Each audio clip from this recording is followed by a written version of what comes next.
नमस्कार भाई सभी दोस्तों को। कैसे हैं सभी? उम्मीद करता हूँ सभी दोस्त अच्छे होंगे और सब अपनी तैयारी बेहतरीन तरीके से भी कर रहे होंगे। दोस्तों समय जो है वो एसएससी जीडी का चल रहा है फिलहाल। तो जिस तरफ भी आप लोग देख पा रहे हैं एसएससी जीडी की चर्चाएं चल रही हैं। बच्चे डाउट में हैं कि वो एसएससी जीडी के लिए फिजिकल के लिए क्वालिफाई भी हैं या नहीं भी। इससे पहले एक वीडियो मैं आपको बना चुका हूँ। लाइव आने का समय नहीं मिल पा रहा दोस्तों। थोड़ा सा मान लीजिए कि अभी साधन इतने उपलब्ध नहीं हैं लाइव के लिए, फिर भी मैं पूरी कोशिश करता हूँ कि समय समय पर जैसे भी बच्चों को जैसी भी इंफॉर्मेशन होती है वो बच्चों के लिए बेनिफिट के लिए मैं दे सकूँ। क्योंकि भाई एसएससी जीडी का पेपर निकालना कोई आसान काम नहीं है, और उस पेपर को निकालने के बाद यदि आपके लिए फिजिकल के लिए मौका मिल रहा है ना, तो अपने आप में ये एक बहुत बड़ा सौभाग्य है आपको कि आप एसएससी जीडी के फिजिकल के लिए जा रहे हैं। तो भाई मैं एक चीज़ आपको बता दूं, देखिए मैं भी चाहता हूं कि जो बच्चे फिजिकल के लिए क्वालिफाई हुए हैं वो मैक्सिमम बच्चा अपने फिजिकल में पास हो। क्योंकि भाई मुझे पता है कि एक बच्चा जो दिन रात मेहनत करके फिजिकल पेपर को पास करता है, उसके बाद फिजिकल के लिए उसका नाम आता है ना, तो कितनी खुशी होती है। मैं आपको बता दूं कि मैं एसएससी जीडी 2021 में सेलेक्टेड हूं, तो मुझे इन सब चीज़ों की ज़्यादा अहमियत की पता है कि एक बच्चे के लिए सपना होता है कि जब उसका किसी पेपर में नंबर आता है वो चाहता है कि उस नंबर को आखिरी मुकाम तक पहुंचाए। घर वालों का भी सपना होता है, बच्चों का भी सपना होता है। और बहुत सारे मेरे बच्चे मैंने अभी देखा है भाई, बहुत सारे जो दोस्त हैं ना, वे अभी अपने फिजिकल की तैयारी ही नहीं कर रहे। वे फिजिकल की तैयारी सोच रहे हैं कि जिस दिन रिजल्ट अनाउंस होगा उसके 1 महीने बाद मौका मिलेगा तो हम लोग जब फिजिकल के लिए जाएंगे। लेकिन आप लोग कितनी बड़ी गलती कर रहे हैं, शायद आपको ये चीज़ नहीं पता। भाई मैं आपको लोगों को बता दूं कि एसएससी जीडी का जो फिजिकल होता है ना, एसएससी जीडी का फिजिकल कोई मामूली बात नहीं है। मामूली बात होती यदि ये समय ठंड का मौसम होता। अब आप देखने वाले गर्मी की कितनी बुरी स्थिति है, और गर्मी के सीजन में 5 किलोमीटर दौड़ना अपने आप में बहुत बड़ा चैलेंज होता है। और मैं ऐसे ऐसे बच्चों को दिखाऊंगा आपको जिसके 160 में से 155 नंबर हैं और वो फिजिकल के लिए अनक्वालिफाई है। वो फिजिकल के लिए क्वालिफाई ही नहीं हो पा रहा, फिजिकल उस पर नहीं लग रहा। तो पूरी नॉलेज दूंगा भाई फिजिकल की तैयारी कैसे करनी है आप लोगों को, कैसे फिजिकल में मतलब आपको पास करना है, सारी चीज़ें इंफॉर्मेटिव मैं आपको अब बताने वाला हूँ। ध्यान से सुनना भाई कि हम लोग कैसे फिजिकल की तैयारी करेंगे, क्योंकि मैं जानता हूँ बच्चों को कि क्या आपका उस समय स्थिति होती है फिजिकल की। ठीक है, तो सारी चीज़ें मैं आपको बताने वाला हूँ कि कैसे हम लोग फिजिकल की तैयारी करें ताकि हम लोग फिजिकल को पास कर सकें। भाई देखो मैं आपको पूरा प्रोसेस बताऊंगा, धीरे से सुनना। ठीक है भाई, चैनल को सब्सक्राइब कर देना, वीडियो को लाइक कर देना यदि आपको पसंद आती है। और यदि मैं आपको एक चीज़ बता देता हूँ भाई, जिसको भी ये डर लग रहा है ना कि मेरी कट ऑफ क्या जाएगी, मेरी कट ऑफ क्या जाएगी, मुझे तो अभी पता ही नहीं है कि हमारी कट ऑफ जाने क्या वाली है, उस भाई के लिए बता दूँ बहुत सारे चैनल वीडियो बना चुके हैं। हमने भी अपनी मेल कैटेगरी को लेकर एक वीडियो बना दी है। फीमेल कैटेगरी के लिए अभी मैं वीडियो नहीं बना पा रहा हूँ क्योंकि पूरा डाटा लिखना होता है, वो शायद छोटे बोर्ड पर अवेलेबल नहीं हो पाता। वो डिजिटल बोर्ड के माध्यम से ही चीज़ें संभव हो सकती हैं। मैं पूरा प्रयास कर रहा हूँ कि मैं एक बार और आप लोगों के सामने आऊँ कट ऑफ को लेकर, और मैं कोशिश करूँगा जल्द से जल्द, शायद कल आप लोगों के लिए मैं आऊँगा। देखिए कह तो हम देते हैं, लेकिन चीज़ें क्योंकि अपने पास जब चीज़ें होती हैं तो बेटर तरीके से उनका यूज कर सकते हैं। लेकिन चलिए कोई नहीं, लेकिन मैक्सिमम चैनलों पे आपने फिजिकल की कट ऑफ देख ली होगी कि क्या कट ऑफ जा रही है। देखिए जो भी मेरी फीमेल बहन अपना फिजिकल के बारे में जानना चाहती है कि मैं फिजिकल के लिए क्वालिफाई हूँ या नहीं, वो एक बार कमेंट में हमें रिप्लाई करना, कमेंट करना, हम उसका रिप्लाई देंगे। और मेल कैटेगरी की ऑलरेडी मैं अपने चैनल पर कट ऑफ बता चुका हूँ। यदि आप उस कट ऑफ के अंतर्गत हैं तो किसी से बिना पूछे अपने फिजिकल की तैयारी में लग जाइए। आपको कोई डराए किसी की नहीं सुननी है, आपको अपने फिजिकल की तैयारी करनी है बेहतरीन तरीके से, लाजवाब तरीके से, जितनी तरीके से कर सकते हैं। अब मैं आपको बता दूं कैसे फिजिकल में मतलब क्या क्या प्रोसेस होता है, कैसे कैसे हमें फिजिकल का क्वालिफाई करना है। भाई सबसे पहले मैं आपको बता दूं, सबसे पहले आप जानते हैं कि इसमें 5 किलोमीटर की रनिंग होती है जिसमें 24 मिनट का आपको टाइम दिया जाता है। 24 मिनट में आपको 5 किलोमीटर की रेस करनी होती है। तो अपनी रेस को बेहतरीन तरीके से बनाना, 24 मिनट का समय बहुत समय होता है, निश्चित रूप से आप दौड़ को मतलब क्वालिफाई करेंगे, ये मेरा पूर्ण विश्वास है। लेकिन हमने चीज़ें कैसे तैयार करनी है, वहाँ का प्रोसेस क्या है, वो पूरा पैटर्न बताता हूँ। देखिए सबसे पहले जब आप सेंटर पर पहुँचते हैं तो जिसका भी मॉर्निंग में आपको लगभग 5 बजे के समथिंग सेंटर पर पहुँच जाना है। वो आपको टाइम दिया जाता है, बच्चे 3-3 बजे भी पहुँच जाते हैं। 5 बजे के समथिंग आपको सेंटर पर पहुँचा दिया जाता है। उसके बाद धीरे धीरे एंट्री शुरू होती है। एंट्री शुरू होने के बाद आपको एक ग्राउंड पर बैठा लिया जाएगा, यानी आपको जहाँ भी वे मतलब एंट्री कराएंगे उसके अंदर एक बहुत बड़ा एरिया होता है, वहाँ पर आपको बैठा लिया जाएगा।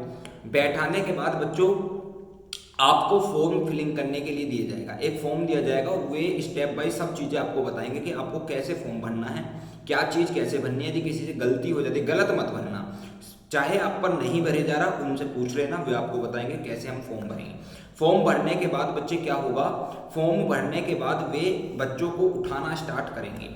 वे एक बैच में 100 बच्चे दौड़ाते हैं, किसी में 100, 105, 90, जैसा भी उनका तरीका होता है। आप मान लीजिए 100 के अप्रोक्स आपको बच्चे दौड़ाने को मिलेंगे वहाँ। सबसे पहला स्टेप होता है, वे एक फॉर्मेलिटी निभाते हैं हाइट नापने की, यानी एक आपको ऐसे वो डंडा सा लगा दिया जाएगा और बच्चों को उसके नीचे से गुजारा जाएगा। फर्स्ट स्टेप जो होता है, जो बच्चे उसके नीचे से गुजरते रहेंगे उनको एक लाइन में बैठा लिया जाएगा और जब 100 बच्चे गुजर जाएंगे तो उनका एक बैच तैयार हो गया। उन बैच को दौड़ के लिए बाहर सड़क पर ले जाया जाएगा। ठीक है, वो बैच आपका सड़क पर बाहर दौड़ने के लिए गया तो सेकंड उसके बाद जो बच्चे बचे हैं उनका फिर वही प्रोसेस होगा। उनको उस जो हाइट मेजरमेंट का आपने वो किया है उसके नीचे से निकाला जाएगा और निकलने के बाद फिर उनका जब 100 संख्या हो जाएगी तो जब फर्स्ट ग्रुप दौड़ कर आ जाएगा तो फिर उनको ले दिया जाएगा। यानी इस प्रकार 100 बच्चे आपके दौड़ने के लिए जाएंगे। अब दौड़ में क्या होता है, बच्चे 100 बच्चों को दौड़ाया जाता है। सबसे पहले एक सड़क पर ले जाएंगे आपको, गोल सर्कल में हमको दौड़ाया गया था। ठीक है, सड़क पर ही मतलब एक गोल सर्कल था, वापस उसी रास्ते पर घूम कर आना था। तो सबसे पहले मैं आपको बता दूं, बिल्कुल भी पैनिक नहीं होना है, बिल्कुल भी हाइप नहीं होना है। यदि आप बच्चों में पीछे भी लगते हैं तो आप पीछे लगकर भी रेस को मार सकते हैं। सबसे पहले इस चीज को जान लेना कि आगे लगने से ही मैं रेस मारूंगा, ऐसा कुछ नहीं है। आप पीछे भी लगेंगे तो भी रेस मार देंगे, इस चीज को बिल्कुल ध्यान रखना। ठीक है, आपकी रनिंग जब स्टार्ट होगी तो सबसे पहले ध्यान रखना है, क्योंकि मेरे बहुत सारे दोस्त ऐसे हैं जो एंट्री होने से पहले ही इंजेक्शन लगा लेते हैं, जिसका परिणाम इतना बुरा है भाई कि आप देखेंगे बच्चों पर, आप वीडियो में भी देखते होंगे जो छोटी छोटी क्लिप होती हैं, बच्चे कितनी बुरी तरह लड़खड़ाते हैं। 5 किलोमीटर की रेस मामूली बात नहीं होती, वे 2-2 किलोमीटर दौड़ लेते हैं और 2 किलोमीटर दौड़ने के बाद उन पर उठा भी नहीं जाता। तो मेरे भाई आप बिल्कुल भी ऐसी गलती मत करना, आप बिल्कुल अपने कॉन्फिडेंस के साथ जाना। मैं आपको बता दूं, मैं इतना बड़ा कोई रेसर नहीं हूँ, मैंने मात्र 15 से 20 दिन दौड़ा था और भगवान कसम बिल्कुल नॉर्मल तरीके से मैंने रेस मार दी थी। 20 मिनट में मैंने रेस कंप्लीट कर दी थी, 24 मिनट आपको टाइम दिया जाता है। ठीक है, देखिए आपको रास्ते में पानी की सुविधा हर जगह होगी। आपके ऑफिसर्स जो हैं जिस भी सेंटर पर आपका होगा, पानी लेकर खड़े रहेंगे। लगभग 200-200 मीटर के गैप पर आपको पानी की सुविधा मिलेगी। यदि किसी को कोई दिक्कत होती है तो आप पानी पी सकते हैं। ठीक है बच्चे, पानी पी सकते हैं। यानी आपको नॉर्मल अपनी स्पीड रखनी है, क्योंकि देखिए यहाँ पर फर्स्ट को नहीं आना आपको। तभी आप फर्स्ट आने के चक्कर में स्टार्टिंग में इतनी तेज हो जाएं कि 1 किलोमीटर दौड़ने के बाद आप दौड़ ही ना सकें। आपको ये गलती बिल्कुल भी नहीं करनी है कि शुरू में 1 किलोमीटर इतनी स्पीड से दौड़ लिए कि सबसे आगे और फिर आपका पता ही नहीं है। तो बिल्कुल आपको नॉर्मली स्टार्ट करना है, बिल्कुल नॉर्मली, जिसे कहते हैं बिल्कुल नॉर्मल वे में आपको दौड़ना है। और नॉर्मल दौड़ते दौड़ते आपको पता भी नहीं पड़ेगा कब आपकी 5 किलोमीटर रेस रनिंग पूरी हो गई। ठीक है, आपको कोई फर्स्ट नहीं आना कि आपको 19 मिनट में आकर रिकॉर्ड बनाना है। भाई उन्हें पता है कि 24 मिनट में जो बंदा आएगा उसको भी वे अंदर लेंगे। ठीक है, और भाई मैं आपको बता दूं, स्टाफ इतना अच्छा होता है हर जगह का, यदि आप 24 मिनट से 2-4 सेकंड अप भी होते हैं ना, ऊपर भी होते हैं, तो भी वे आपको ले लेते हैं अंदर। मेरा जो ग्रुप था उसमें ऐसे ही हुआ था, मतलब 2-4 सेकंड बच्चे जो ऊपर थे उनको भी अंदर करा गया था। तो इतना कोई मतलब वैसे लोग नहीं है कि आपको 24 मिनट से पहले ही बाहर कर देंगे, 24 मिनट के बाद आपको लेंगे नहीं। हाँ, ऐसे नहीं है कि आप 10-15 सेकंड बाद आ रहे हैं। यदि 1-2 सेकंड का मार्जिन था तो वे अंदर ले रहे थे, मैं आपको बता दूं सही। ठीक है भाई, तो बिल्कुल नॉर्मल स्थिति में दौड़ना है, बिल्कुल नॉर्मल का मतलब है बिल्कुल अपने स्टेप जो आप यहाँ पर आप अपनी स्पीड कंपैरिजन करना, जिस स्टेप से आप दौड़ पा रहे हैं उस स्टेप से बिल्कुल भाई नॉर्मल तरीके से दौड़ना। दौड़ होने के बाद क्या होगा, आपको अंदर जब दौड़ होने के बाद वहाँ से छटनी कर ली जाएगी कि बच्चे ये पास हुए हैं। मैं आपको बता दूं, मुश्किल से 100 में से 10 बच्चे हमारे उसमें शायद अनक्वालिफाई हुए थे, वो भी उनमें 5-6 बच्चे ऐसे थे जिन्होंने इंजेक्शन का इस्तेमाल करा था। ठीक है बच्चे, तो आपको इंजेक्शन बिल्कुल भी इस्तेमाल नहीं करने, बिल्कुल नॉर्मल अपनी रेस रखनी है। रेस होने के बाद आपको फिर अंदर ग्राउंड में ले लिया जाएगा, जहाँ पर आपकी एंट्री हुई थी उसी मतलब अंदर पहुँचा दिया जाएगा। अंदर पहुँचाने के बाद आपको कुछ समय के लिए यूं ही छोड़ दिया जाएगा। यूं ही का मतलब है कि आप आराम कीजिए थोड़ी देर, उसके 2 से 3 घंटे बाद, हमारा समय 2 से 3 घंटे लगा था, 2 से 3 घंटे बाद आपको अंदर रूम में बुलाया जाएगा, जहां पर आपकी चेस्ट मेजरिंग होगी और आपकी हाइट मेजर होगी सही तरीके से।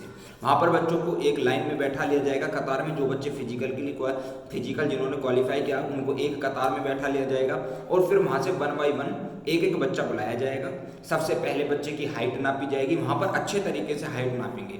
और ध्यान रखना, ऐसे कोई नहीं है कि हाइट कम थी ज़्यादा कम उतार रहे हैं, बिल्कुल नॉर्मल तरीके से हाइट नापेंगे। बिल्कुल भी आपको नहीं घबराना है। हाइट लेने के बाद आपको चेस्ट नापने की बारी आती है। देखिए बच्चे बहुत घबराते हैं, मैं भी घबराता था कि भाई चेस्ट में दिक्कत आएगी, अब मुझको अनक्वालिफाई कर देंगे। भाई मैं आपको बता दूं, वहाँ का स्टाफ इतना अच्छा है, इतना अच्छा है, जब आप देखेंगे ना, यदि आपकी चेस्ट नहीं फूलती है, देखिए 80 सेंटीमीटर और फुलाव 5 सेंटीमीटर मांगते हैं, 80 से 85 सेंटीमीटर आपकी छाती नापी जाती है। तो मेरे भाई यदि किसी बच्चे की छाती, जैसे फुलाव की बात आती है, तो भाई मेरा फुलाव 10 सेंटीमीटर है, 5 सेंटीमीटर है, मेरा तो 3 सेंटीमीटर है, मैं तो बाहर कर देंगे, ऐसा बच्चा सोचते हैं। मैं आपको बता दूं दोस्त, यदि आपका जैसे आपकी छाती नापते हैं बिल्कुल नॉर्मल, जैसे आपको घबराना नहीं है, आपको मुंह इस प्रकार खड़ा कर लिया जाएगा, बिल्कुल नॉर्मल आपको बोला जाएगा, बिल्कुल आप नॉर्मल हो जाइए। उसके बाद ऐसे आप फीता नापेंगे, फीता डालने के बाद आपकी चेस्ट नापी जाएगी जितनी भी होगी आपकी। उसके बाद आपको फुलाने के लिए बोला जाएगा, तो जो बच्चा जिस तरीके से फुला सकता है अपनी छाती को मेजर फुलाइए। अब मैं आपको एक चीज़ बता दूं, जैसे किसी बच्चे ने चेस्ट 80 सेंटीमीटर होगी और उसको फुलाने के लिए बोला गया बच्चे, तो फुलाने पर वो 5 सेंटीमीटर का फुलाव नहीं ला पाया, उसका जो फुलाव था वो 83 यानी 3 सेंटीमीटर का हो पाया, यानी 80 उसकी चेस्ट थी, 83 तक वो फुलाव के बाद पहुंचा। तो ऐसा नहीं है कि आपको बाहर कर दिया जाएगा भाई, वे बिल्कुल डॉक्टर जो आपके मेजरिंग करने वाले होते हैं आपको बताते हैं कि भाई आप ऐसे गलत फुला रहे हैं, आप इस प्रकार फुलाइए। मतलब 5 से 6 बार तो कम से कम अपने जिस बच्चे पर नहीं फुलाई जाती छाती उसको अपने तरीकों से बताते हैं कि ऐसे फुलाओ, 5 से 6 बार फुलवाते हैं। और ऐसा नहीं है कि 5 से 6 बार यदि उस बच्चे पर नहीं फूली तो उसको बाहर कर देंगे, नहीं, फिर उसको कहते हैं कि तुम यहाँ पर वर्जिश करो, यानी ऐसे जो बीम मारते हैं ऐसे मारो ताकि छाती पर थोड़ा सा इफेक्ट पड़े। ऐसा नहीं है कि किसी की छाती 5-6 बार में भी नहीं फूली है तो उसको बाहर कर दिया, नहीं भाई, ये सब मिथ होते हैं जो बता रहा है कि एक बार में बाहर कर देंगे यदि आपकी नहीं, ये सिर्फ डराने वाला काम होता है। आपका भाई आपको बता रहा है एसएससी जीडी में सेलेक्टेड है 2021 में, तो पूरा प्रोसेस बिल्कुल सही तरीके से बताऊंगा भाई, बिल्कुल भी मत घबराना। हमें भी ऐसा ही बता दिया जाता था कि छाती ऐसे नपेगी, फिजिकल ऐसे होता है, इतना हार्ड होता है, आपको घबराना है, तो भाई ऐसा बिल्कुल नहीं होता। ये अब देखिए, यदि आपकी छाती नहीं भी उतरती है, यदि आपकी छाती नहीं भी उतरती है तो वो आपको कहेंगे 5-10 मिनट के लिए कि हम कुछ बच्चों को इतने छाती मेजर कर लेते हैं, आप अपने इतनी वर्जिश करिए, यानी वर्जिश करता है बच्चा वहाँ पर। और जब बच्चों का मतलब जब वो कहते हैं कि जब आप कहेंगे कि आप मतलब इतने हम बच्चों को जो और बच्चे उनकी नापना है, और जब आप तैयार हो जाएंगे हमसे बता देना, तो फिर 5 से 6 बार फिर बच्चों को मतलब बुलाया जाता है, फिर बच्चे को बुलाते हैं उसको कि अब नापना। मतलब कुल मिलाकर वे इतना प्रयास करते हैं कि हमारी तरफ से कोई बच्चा अनक्वालिफाई ना हो। अब देखिए ऐसा तो नहीं है कि जिस बच्चे की छाती ही नहीं उतर रही उसको तो देखो पॉइंट बनेगा, जिस बच्चे की छाती ही कम है तो उसको तो पॉइंट बनेगा। लेकिन मैं ये बता रहा हूँ, यदि आपका फुलाव 3 सेंटीमीटर 4 सेंटीमीटर तो आपको घबराना नहीं है। वो मतलब अपनी तैयारी तो पूर्ण तरीके से करनी है, जितना आप जोर लगा सकते हैं उस तरीके से फुलाने की भी टेक्निक होती है। ऐसे नहीं है कि आप अंधाधुंध गलत तरीकों से फुला रहे हैं। आप देखना यूट्यूब पर आपको बहुत तरीके मिल जाएंगे, हम भी आपको गाइड करेंगे, ठीक है। मतलब मेरा कहने का मतलब ये है भाई, अपने फिजिकल की तैयारी करो बेहतरीन तरीके से।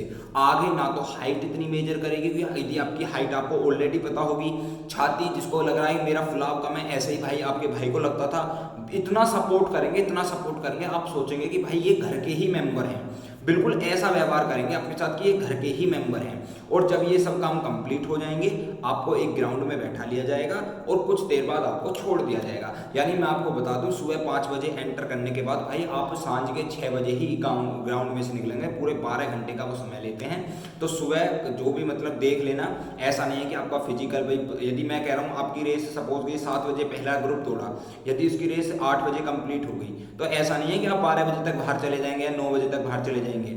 आप निकलेंगे सांझ के 6 बजे, यानी पूरे 12 घंटे का समय लेते हैं, पूरा 12 घंटे का, ज़्यादा हो सकता है, कम बिल्कुल नहीं लेते। उसके बाद बच्चों को छोड़ दिया जाएगा, जहाँ जो बच्चा है वो वहाँ पर चला जाए। तो इस प्रकार भाई पूरा प्रोसेस होता है। आगे मेडिकल की कैसे जानकारी होगी, देखिए मेडिकल में टैटू बहुत बच्चों के बना होता है। मैं दिखा दूँ, मेरे भी टैटू था, यहाँ पर ओम बना हुआ था, मैं आपको स्क्रीन में दिखा दूँ, मुझे मिटाना पड़ा। तो क्या टैटू का हमारा पॉइंट बनता है, क्या नहीं बनता, किन चीज़ों को हम बेहतरीन तरीके से अभी यदि हमको अपनी कमी पता पड़ जाए तो हम उसमें सुधार कर सकते हैं। तो भाई मेडिकल की जानकारी भी मैं आपको दूंगा और कोशिश करूंगा मैं डिजिटल बोर्ड पर आकर ये सब चीज़ें आपकी बोर्ड पर लिखकर एक बाई वन स्टेप आपको बताऊं। और जो बच्चे एसएससी जीडी की कट ऑफ को लेकर परेशान है कि कट ऑफ कितनी जा रही है, भाई कट ऑफ कोई आसमान नहीं छूने वाली, आप इतना ध्यान रख लेना, ठीक है बच्चे, कट ऑफ कोई आसमान नहीं छूने वाली। और जो बच्चे अभी भी नहीं समझ पा रहे हैं कि कट ऑफ कितनी जाएगी, तो आपका भाई पूरा प्रयास करेगा। देखिए मैंने पिछली वीडियो में भी आपसे बोला था कि मैं कल लेकर आऊंगा, लेकिन किसी कारणवश मैं नहीं आ पाया। आप जानते हैं जब चीज़ें अपने पास होती हैं, साधन अपने पास होते हैं, तो आदमी कभी भी आपको वीडियो बना सकता है।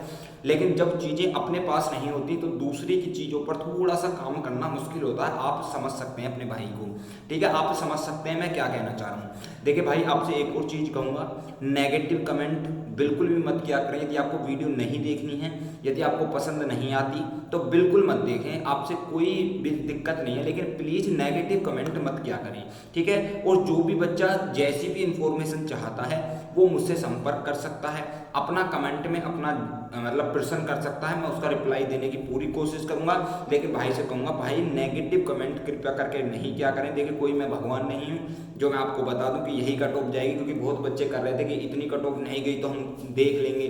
भाई देखना कुछ नहीं होता, सबका अपना अनुमान होता है, ठीक है बच्चे, सबका अपना अनुमान होता है। यदि आपको वीडियो पसंद नहीं आती है तो बिल्कुल भी मत देखें, आपकी मर्जी है, ठीक है। और जिस बच्चे को वीडियो पसंद आती है आपसे एक बात कहूँगा, बच्चे चैनल को सब्सक्राइब कर देना, इससे थोड़ा सा मोटिवेशन मिलता है आप लोगों से। आपकी तरह आपका भाई जो थोड़ी सी मेहनत कर रहा है तो अपने भाई को सपोर्ट करो थोड़ा सा भाई, और चैनल को सब्सक्राइब कर देना, ठीक है। आगे की इंफॉर्मेटिव नॉलेज जैसे एसएससी जीडी में मेडिकल से रिलेटेड है, सारी जानकारी मैं आपको समय समय पर आकर देता रहूँगा, ठीक है। तो मैं पूरी वीडियो बनाऊंगा कि मेडिकल में क्या करना है आपको, क्योंकि अभी यदि समय रहते हमें अपनी कमियां पता पड़ जाएं तो हम उन कमियों को सुधार सकते हैं, ठीक है बच्चे। तो सारी की सारी इन्फॉर्मेशन मैं आपको देने वाला हूँ। तो बच्चे चैनल को जरूर सब्सक्राइब कर लेना और वीडियो को लाइक जरूर कर देना, और जो भी आपकी क्वेरी है उसे कमेंट में छोड़ देना। आपका भाई कोशिश करेगा, पूरी कोशिश करेगा आपको रिप्लाई देने की, ठीक है बच्चे, क्योंकि समय थोड़ा सा व्यस्त है। आप जानते हैं अभी सीजन में थोड़ा सा हम भी पढ़ाने के लिए जाते हैं, थोड़ा सा बहुत घर से दूर जाना पड़ता है, तो समय मतलब कुल मिलाकर आप समझ सकते हैं कि इस समय स्थिति खेतों को भी देखना होता है, सब काम करने होते हैं। तो पूरी कोशिश की जाएगी भाई आप लोगों के लिए मतलब अच्छे से अच्छा कंटेंट उपलब्ध कराने की, सही इंफॉर्मेटिव नॉलेज देने की। तो ठीक है बच्चे, तो आपसे बस यही कहूँगा, चैनल को सब्सक्राइब कर देना। और क्या मेडिकल की कंडीशंस रहती हैं, किन चीज़ों पर हमें सुधार करना है, और क्या कट ऑफ एसएससी जीडी की रहने वाली है, वैसे मैं ऑलरेडी वीडियो बना चुका हूँ। और मैं पूरा प्रयास करूँगा कल लाइव आकर, कोशिश करूँगा पूरी कल लाइव आकर सारे आपके डाउट जो हैं उनको एक जगह इकट्ठा करके एक साथ खत्म कर दिया जाए, ताकि आप अपने फिजिकल की तैयारी कर सकें, ठीक है। तो सभी दोस्तों, आपको यदि कोई और इन्फॉर्मेशन चाहिए आप कमेंट में बता सकते हैं, और मैं कोशिश करूंगा भाई कल आपको सारे आपके डाउट क्लियर करने की, ठीक है। तो भाई तब तक के लिए सभी प्यारे बच्चों को नमस्कार। भाई यदि आपको वीडियो पसंद आई है तो चैनल को सब्सक्राइब कर देना और वीडियो को लाइक कर देना, ठीक है बच्चों। तो सभी बच्चों को नमस्कार।